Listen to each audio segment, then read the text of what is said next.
আমার বয়স যে বছর 21 পূর্ণ হলো, ভোট দিলাম। দ্বিতীয়বার যখন চটের পর্দা ঢাকা খোপড়িতে ঢুকে প্রগতিশীল প্রতীক চিহ্নে ছাপ মারছি, তখন আমি 26। 29 বছর বয়সেও বিশ্বের নিঃস্বতম গণতন্ত্র রক্ষার জন্য আমার প্রাণ আকুল হয়ে উঠছিল। কিন্তু এবছর ভোটের দিন সারা দুপুর তক্তপোষে শুয়ে বেড়ার ফোকর দিয়ে পতাকা উড়ানো রিকশায় যাতায়াত দেখছি, কিন্তু ভোট দিতে যাইনি। না, আমি ভোট বয়কট করিনি, ভোট আমাকে বয়কট করেছে। কারণ আমার বয়স 31। 30-এর পর সরকারি চাকরি পাওয়া যায় না। যে সরকার আমাকে চাকরি দেবে না, সে সরকার গঠনের জন্য গায়ে আমার পুলক লাগে, চোখে ঘনায় ঘোর। এরকম আশা করা যায় না। বিশেষ বিশেষ ক্ষেত্রে অবশ্য বয়স 5 বছর শিথিলযোগ্য, কিন্তু আমার ক্ষেত্রে বিশেষ কারণ বিশেষভাবে অনুপস্থিত।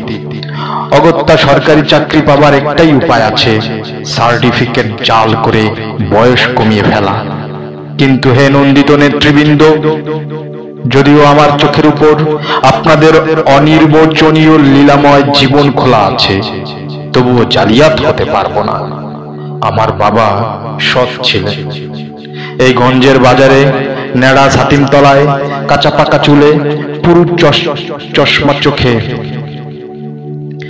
কাচের চশমা চোখে যে বৃদ্ধটি কুজো হয়ে মানধাত্তার আমলের টাইপরাইটারে আমার এবং আমার মতো শত শত চাকরি প্রার্থীর এবং ভোটদাতা অর্থাৎ আপনাদের পরমান্যদাতা যুবকের হাজার হাজার দরখাস্ত টাইপ করে দিতেন, একদিন ভর দুপুরে তার বুকের বাঁদিকের লট ঝড়ে টাইপ মেশিনটা বিগড়ে গেল। সেই ফাঁকা জায়গায় আমি কলা নিয়ে বসে পড়লাম। কার্বাইডে পাকানো চালানি মর্তমান কলার রং যদিও বোম্বাই অভিনেত্রীর চটককেও হার মানায়, তবুও খেতে অতিশয় অখাদ্য। ফলে আমাকে ডাবের সঙ্গে ভাব জমাতে হলো। পা ফাঁক করে দাঁড়িয়ে ধুতি পাঞ্জাবি শার্ট প্যান্ট যখন সরু নল দিয়ে চৌ চৌ করে সুমিষ্ট জল টেনে নিত, তাদের দুপায়ের ফাঁক দিয়ে আমি এই গঞ্জের ছিন্ন বিচ্ছিন্ন মানুষের মর্মান্তিক মহিমাকে স্পর্শ করতাম। ডাবের খোলাটি ছুড়ে দেবার সঙ্গে সঙ্গে ভিতরে আঙুল ঢুকিয়ে দেখতাম অধিকাংশ অমেরুদণ্ডী বুদ্ধিজীবীদের মতোই ভিতরে শ্বাস আছে কিনা। তারপর চিরুনি, ব্লাউজ, ধূপকাঠি, তরমুজ, চাল, হুঁশিয়ারি মাল এবং ধূর্ত নেতা পূর্তমন্ত্রী হবার জন্য যত বড় স্বপ্ন দেখে, ঠিক সেই আয়তনের মিষ্টি কুমড়ো অর্থাৎ একের পর এক বহুমুখী বাণিজ্য বিস্তারে আমি বিড়লকেও ছাড়িয়ে গেলাম। কিন্তু বেড়ালের ভাগ্যে শিকে ছিড়ল না, ফলে প্রায় বিনা চিকিৎসায় মা মারা গেলেন। আমাদের এখানে গত 20 বছরে 8খানা হাসপাতাল হয়েছে, বাকি 8খানা আর হবে না, কারণ প্রধান রাজনৈতিক দলের নেতারা অধিকাংশই ডাক্তার এবং তাদের নার্সিং হোম আছে। রোজ ভোর 4টে উঠে আমি যখন বস্তির গণতান্ত্রিক খাটা পায়খানায় লাইন দিতাম, মা নিজের হাতে দেওয়া ঘুঁটি জ্বালিয়ে চা করে দিতেন। সেই স্যাঁতস্যাঁতে অন্ধকারে ধোঁয়াটার আগুনে সামনে বসে থাকা মাকে আমার ভারতবর্ষ বলে মনে হতো। দিদির মৃতদেহ দড়ি কেটে নামাবার পর থেকে মা একদম চুপ হয়ে গিয়েছিলেন। যার সঙ্গে দিদির বিয়ে হয়েছিল সে গরিব ছিল এবং ভালো ছিল, কিন্তু দারিদ্র্য তাকে মহানও করেনি বা খ্রিস্টের সম্মানও দেয়নি। এক চোরা কারবারি শ্রমিক নেতার আট কাটতে পরিণত হয়েছিল। সে সেই নেতাকে মহিলা সরবরাহ করত। সেই নেতার সঙ্গে মন্ত্রীর যোগাযোগ ছিল, মন্ত্রীর সঙ্গে কেন্দ্রের যোগ ছিল, কেন্দ্রের সঙ্গে পরিধির যোগ ছিল, পরিধির সঙ্গে ব্যাস এবং ব্যাসার্ধের সঙ্গে ব্যাসার্ধের সংযোগ ছিল।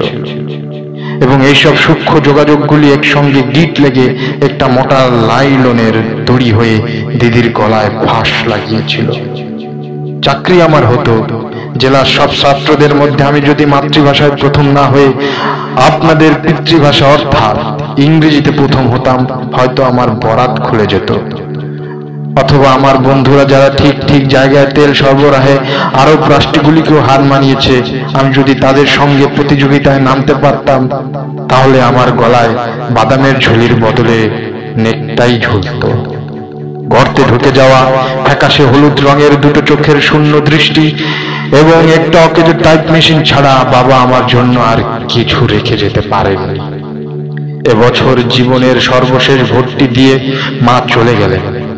ভারতবর্ষ পড়ে রইল। আমার আর কোনো দায় নেই, যেহেতু আজকের দর্শন আগামীকালের সংস্কার মাত্র। এখন আমি যদি সন্ন্যাসী হয়ে যাই, বন্ধুরা বলবে পালিয়ে গেল।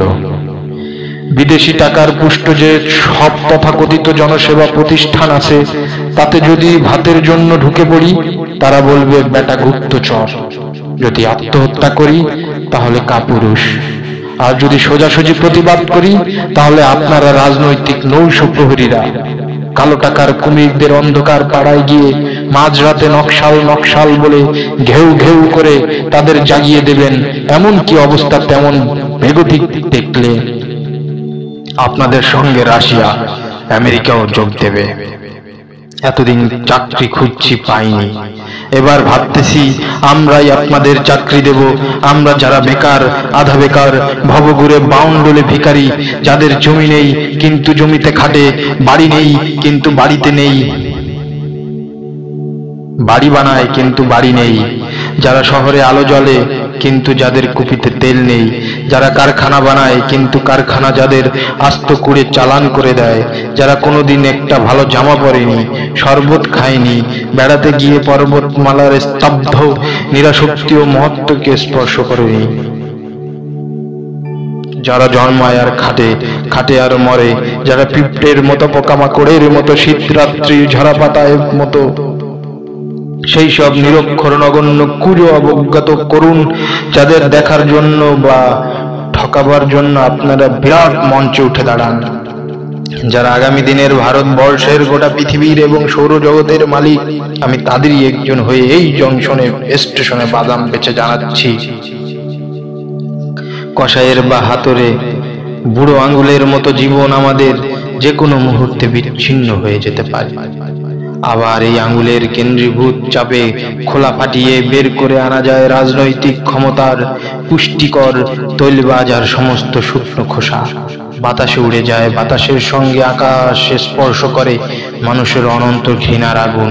সেই আগুনের পাশে বসে আছেন আমার মা, আমার দেশ জননী। না বিপ্লব শব্দটি শুনলেই আপনাদের মতো আমার কম্প দিয়ে জ্বর আসে।